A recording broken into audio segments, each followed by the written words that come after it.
ಮನೆಯಲ್ಲಿ ಬಂಬಡಿ ಹೊಡಿತಾರೆ.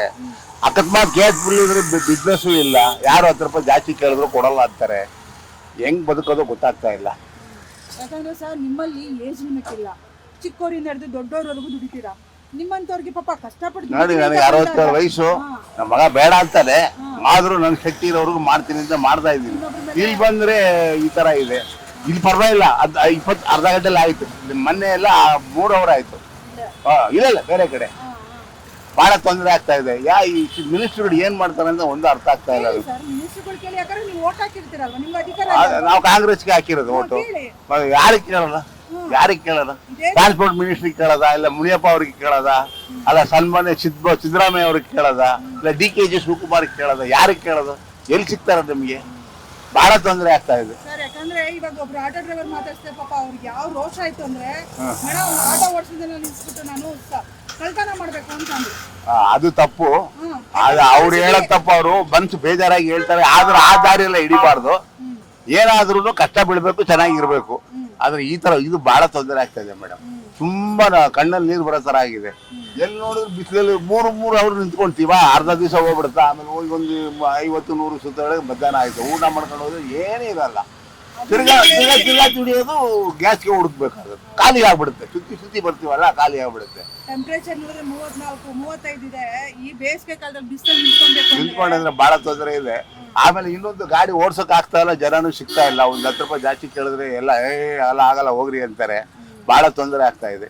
ಮಿನಿಸ್ಟ್ರುಗಳು ಸ್ವಲ್ಪ ಸಿದ್ದರಾಮಯ್ಯ ಅವರು, ಇಲ್ಲ DKG ಶಿವಕುಮಾರ್, ಇಲ್ಲ ಮುನಿಯಪ್ಪ ಅವರು, ಇಲ್ಲ ಟ್ರಾನ್ಸ್ಪೋರ್ಟ್ ಮಿನಿಸ್ಟರ್ ರಾಮಲಿಂಗ ರೆಡ್ಡಿ ಅವರು ಸ್ವಲ್ಪ ನಮ್ಮ ಕಡೆ ತಿರುಗಿ ನೋಡ್ಬೇಕು. ಯಾರು ತಿರುಗು ನೋಡ್ತಾ ಇಲ್ಲ, ಅದ್ರ ಬಗ್ಗೆ ಮಾತಾಡ್ತಾನೆ ಇಲ್ಲ.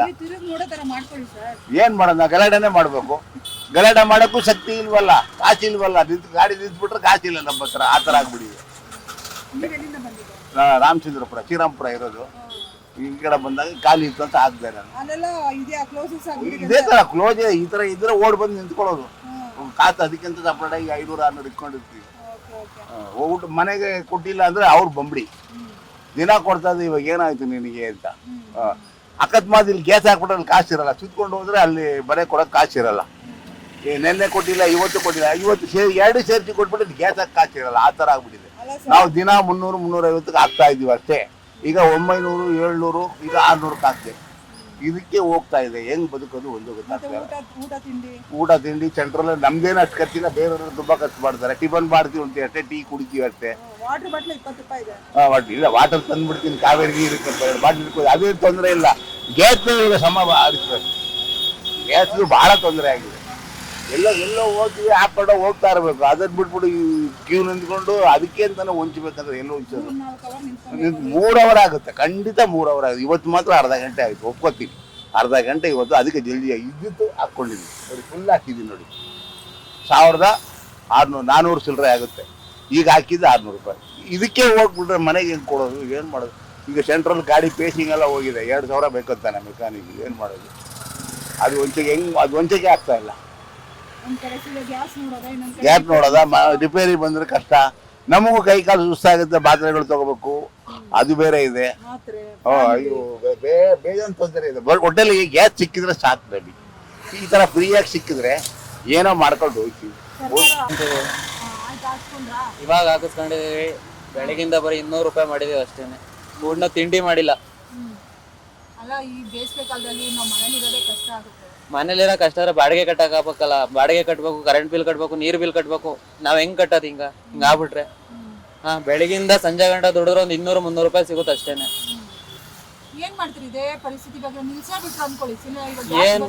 ಏನ್ ಮಾಡಕ್ಕಾಗುತ್ತೆ? ಸಹಾಯ ಪರಿಸ್ಥಿತಿ ಬಂದ್ಬಿಟ್ಟೈತಲ್ಲ ಈಗ್ಲೇ. ಯಾರು ಹೊಣೆ ಅಂದ್ರೆ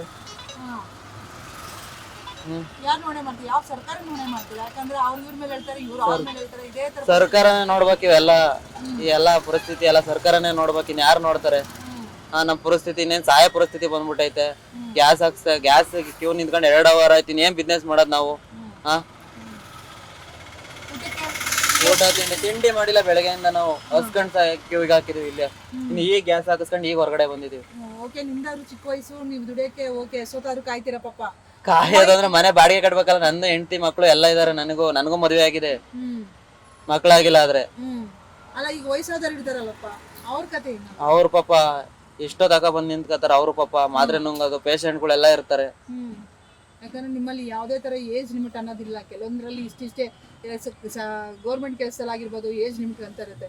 ಇಲ್ಲಿ 18 ವರ್ಷದಿಂದ ಹಿಡಿದು 70 ವರ್ಷ ಅಷ್ಟರವರೆಗೂ ಮಾಡ್ತಾರೆ ಆಯ್ತಾ. ಮಾಡ್ತಾರೆ. ಈಗ ಹಿಂಗ್ ಮಾಡೋದು, ಈಗ ಹಿಂಗ್ ಆಗ್ಬಿಟ್ರೆ ಹೆಂಗ್ ಮಾಡೋದು ಅಂತ ಏನ್ ಮಾಡ್ತಾರೆ ಹಿಂಗೆ ಕಂಟಿನ್ಯೂ ಆಯ್ತು ಅಂದ್ರೆ? ಹೆಂಗ್ ಮಾಡಕ್ಕಾಗುತ್ತೆ? ಅದೇ ಗಾಡಿಗಳು ಮಾರ್ಕೊಂಡು ಊರ್ ಕಡೆಗೆ ಹೋಗ್ಬೇಕು ಅಷ್ಟೇನೆ. ಊರ್ ಕಡೆಗೆ ಅವ್ರು ಏನ್ ಮಾಡ್ತಾರೆ? ಗಾಡಿಗೂ ಮಾರಕ್ ಹೋದ್ರು ವ್ಯಾಲ್ಯೂನು ಇಲ್ಲ. ಈಗ ಗಾಡಿಗೂ 30-40 ಸಾವಿರ ದುಡ್ಡು ಕೇಳ್ತಾರೆ ಗಾಡಿನೇ, LPG ಅಂತ. ಗಾಡಿ ಗ್ಯಾಸ್ ಸಿಗ್ತಾ ಇಲ್ಲ, ಗಾಡಿನ ರೈಟ್ ತಗೊಂಡು ಏನ್ ಮಾಡೋದು ಅಂತ ಅಂತಾರೆ. ನೀನೇ ಓಡ್ಸಕ್ ಬೇರೆ ಕೊಟ್ಬಿಟ್ಟಿದ್ದಾರೆ ಹಿಂಗೇನಪ್ಪ ಅಂತಾರೆ ಅಷ್ಟೇನೆ. ಮತ್ತೆ ಎಷ್ಟು ದುಡಿತಿದ್ರು ಮುಂಚೆ ಒಂದ್ 2,000 ದುಡಿತಿದ್ದು. ಈಗ 1,500 ರೂಪಾಯಿ ದುಡಿಯಕ್ಕೂ ಆಗ್ತಾ ಇಲ್ಲ. ಈಗ ಬೆಳಗ್ಗೆ ಎಷ್ಟು ಗಂಟೆ ಬಿಡ್ತೀರಾ ನಿಮ್ಮ ಮನೆ? ಬೆಳಗ್ಗೆ 6 ಗಂಟೆಗೆ ಬಿಡ್ತೀವಿ. ರಾತ್ರಿ 6 ಗಂಟೆಗೆ ಬಿಟ್ಟು ಬೆಳಗಿಂದ ಬರೀ 200 ರೂಪಾಯಿ ಹೊಡ್ಕೊಂಡು ಇಲ್ಲಿ ಗ್ಯಾಸ್ ಹಾಕ್ಸಕ್ ಗ್ಯಾಸ್ ಹುಡ್ಕದೇ ಆಗೈತೆ. ಬೆಳಗಿಂದ ಗ್ಯಾಸ್ ಎಲ್ಲೂ ಸಿಗ್ತಾ ಇಲ್ಲ, ಗ್ಯಾಸ್ ಹುಡ್ಕದೇ ಆಗೈತೆ. ಎಷ್ಟು ಬಂಕ್ ಕ್ಲೋಸ್ ಆಗಿದಾವೆ?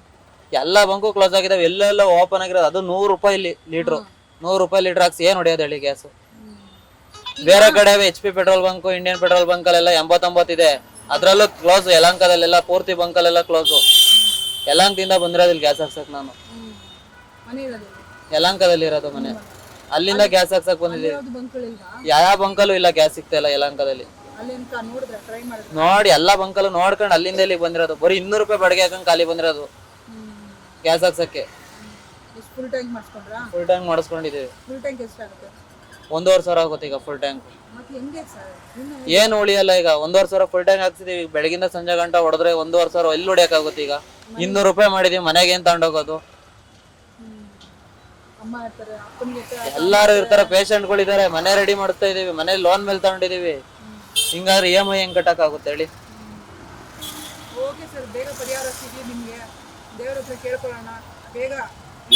ಏನ್ ಮಾಡ್ತಾರೋ ಸರ್ಕಾರದಿರೋ, ಏನ್ ಮಾಡ್ತಾರೋ ಏನೋ ಒಂದು ಗೊತ್ತಿಲ್ಲ. ಒಂದು ದೊಡ್ಡ ವಿಷನಾರ ಕೊಟ್ಬಿಟ್ರೆ ನೆಮ್ಮದಿ ಕೊಡ್ತು ಸತ್ತೋಗ್ಬಿಡ್ತೀವಿ. ಅಷ್ಟೊಂಥರ ಎಲ್ಲ ಇದಾಗ್ಬಿಟ್ರೆ ಅಷ್ಟೊಂದ್ ಪರಿಸ್ಥಿತಿ ಕಣ್ಣೀರ್ ಹಾಕೋಷ್ಟು ಇದು ಬಂದ್ಬಿಟ್ಟೈತೆ. ದೇವರಣೆಗಳು ನಂಬ್ತಿರೋ ಬಿಡ್ತಿರೋ. ಕೆಲ್ಸ ಗೊತ್ತಿಲ್ಲ ಅಂದ್ರೆ ನಮ್ಗೆ ಜೀವನ ಆಗ್ಬಿಟ್ಟೈತೆ ನಮ್ಗೆ. ನಮ್ಗೂ EMI ಕಟ್ಟಕ್ ಗಾಡಿ ಲೋನ್ ಮೇಲೆ ತಗೊಂಡಿದೀವಿ. ಗಾಡಿ ಇಲ್ಲ ಅಂದ್ರೆ ಸೀಸ್ ಮಾಡ್ತೀವಿ ಅಂತಾರೆ ಫೈನಾನ್ಸ್ ಆಫೀಸರು. ನಾವೇನ್ ಮಾಡೋದು ಹೇಳಿ? ಆಟೋ ಡ್ರೈವರ್ಗೆ ತುಂಬ ನಮಗೆ ತೊಂದರೆ ಆಯ್ತೈತೆ. ಒಂದು ಕಡೆ ಬೆಲೆ ಕಮ್ಮಿ, ಒಂದು ಕಡೆ ಜಾಸ್ತಿ ಮಾಡ್ತಾವ್ರೆ.